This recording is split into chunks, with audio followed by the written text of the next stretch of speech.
The Long Road by Wolfland. Chapter 8. Uphold. Pokemon Trainer's Handbook Tip 14. Trainers are encouraged to stick to league-sanctioned routes to travel the region. These routes are patrolled by Pokemon Rangers to ensure the safety and security of all trainers. If you are considering leaving the marked routes for any reason, exercise the utmost caution. Mercifully, as Steven and his team of refreshed and rejuvenated Pokemon left Lily Cove City, the weather of Route 120 had taken a turn for the better. Any thoughts of the miserable night on their way into Lily Cove were banished by the white, puffy clouds that lazily drifted overhead. Their journey back to Fortree City was a dry one, and Steven was all too happy to stow his new rain jacket at the bottom of his pack. Leaning against Lyron's armored side, in the shade of a large tree just outside the city, he silently watched the rest of his team bask in the pools of sun that filtered down through the forest canopy. After claiming victory over several of the trainers that gathered early in the unseasonably clear weather, Steven was able to witness his very first Pokemon evolution. Aron wasn't the first Pokemon to evolve on his team. Metang's evolution occurred in the nick of time as they were exploring the desert ruins of Route 111. But he was hardly able to watch his starter's evolution, since at the time he was tumbling head over heels towards a sinkhole. The memory never failed to spark a small pang of guilt in Steven's gut. But just as Sunshine had done with the memories of Route 120, the guilt was quickly buried by the thrill of seeing the bright light of Aron's transformation. Steven wasn't the only one who had shared in the excitement of Lyron's new form either. Lily practically squealed with joy when Lyron lowered his head and scooped her up onto his back for a brand new perspective of the route. Not to be outdone, Anorith chattered for a lift, and Metang was happy to oblige, hovering low so Anorith could scramble up and offer its own congratulations at a new vantage point too. Rolling its eyes at the two younger Pokemon's antics, Metang leveled its gaze to Lyron, and Steven swore he could feel the silent pulse of respect shared between the two evolved teammates. But things had since calmed down, although Lilip was still reluctant to give up her new post, now curled contentedly at the nape of Lyron's neck. Taking advantage of the momentary quiet, Steven pulled out the map he had purchased to replace his busted Pokénav. Alert to the sound of crinkling paper, Anorith skittered up onto Steven's shoulder to peer down at the offending document. "Hey there," Steven said, as he reached up to absent-mindedly give Anorith a scratch. "Want to help me figure out where we're going from here?" His other hand tapped Fortree on the map. Anorith chirped an inquisitive noise just loud enough to catch Metang's attention, and the steel type hovered over to see what its trainer was up to. "Our goal is to get here." Steven's finger landed on Route 113, just outside of Fall Arbor Town. "That's where Winona said we could find Wild Skarmory. The catch is, we'll need to either go all the way around here." He traced a meandering line down through Route 111, across Mauville and Route 118, and up Route 119 to their current location. "Or we can cut through this way."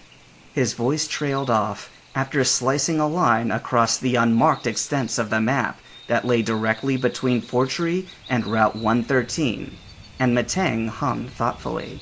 "So, do we go the long, safe way, or do we go the short, unexplored route?" he asked with a quirked brow, as he eyed the sharp elevated lines of the mountain ridge that separated forest from desert.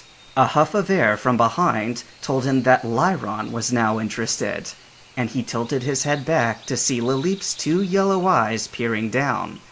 He couldn't hide a grin when Lyron rumbled knowingly, and Metang echoed a cry of its own confirmation. Steven couldn't resist the call of adventure, and he folded the map with finality. "The short path it is." After traversing the river that skirted the western edge of Route 119, Stephen found himself facing the dense forests on the opposite side.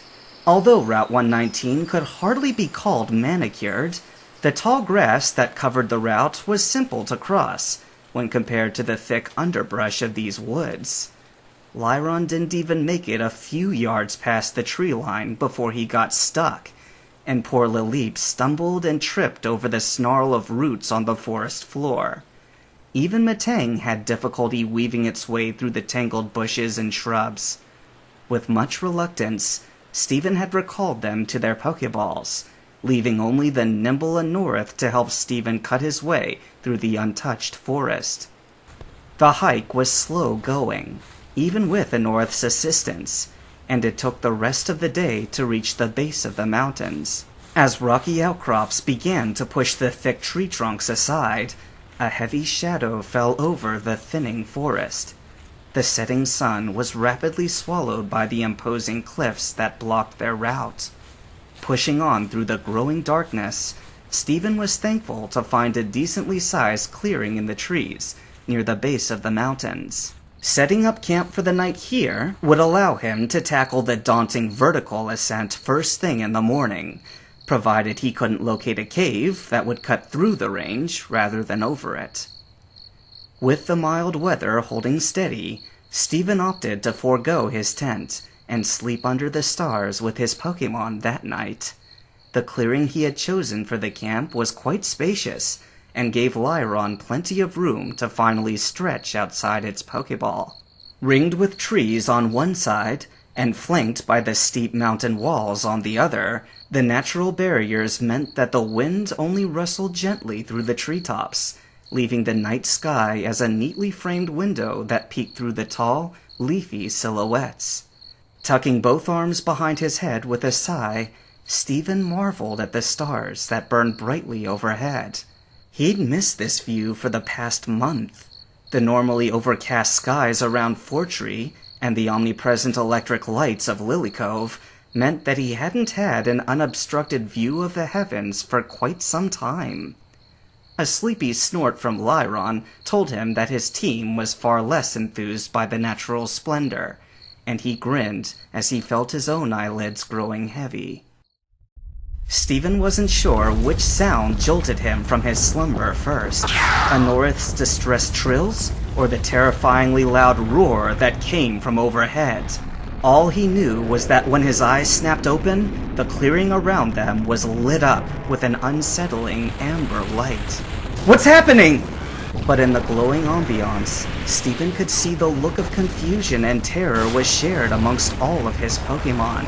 As he and his team huddled close, alert with nervous energy, the roaring overhead increased immeasurably. The light became a striking golden color, and a bright flash ripped through the night, drawing 5 pairs of eyes skyward. A brilliant fireball streaked overhead, trailing a blazing orange tail behind it. Sharp shadows danced across the clearing as it flew by, before vanishing behind the shadow of the cliff above.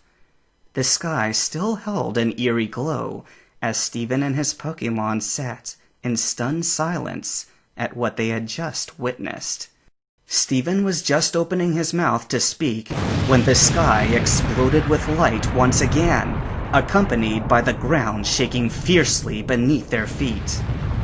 For all his trips to Meteor Falls, he had never once witnessed a meteor strike in person.